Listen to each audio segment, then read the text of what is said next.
I giorni corrono veloci, che nemmeno te ne accorgi. Intorno a te tutto muta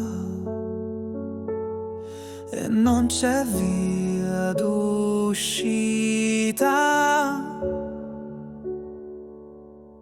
Questo è il destino di ogni essere vivente: assistere impotente allo scorrere del tempo, veder tutto modellarsi da un incessante vento che deforma e usura fino a che non resta niente.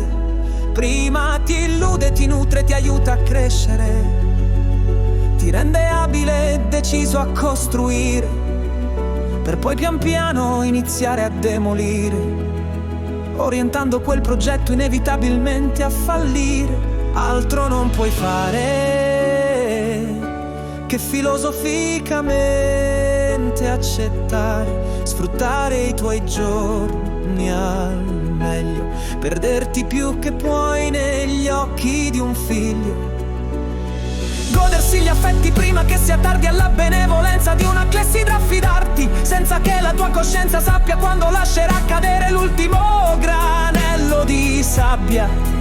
Spesso non noti cambiamenti, ti pare che tutto debba per forza andare avanti, ma se ti fermi a guardare gli effetti del tempo potrai notare la tua cerchia sociale e familiare è variata ed anche la tua presenza è cambiata. Ma ti apparirà tutto normale finché avrai una salute stabile, non ti sentirai realmente parte del gioco, non avvertirai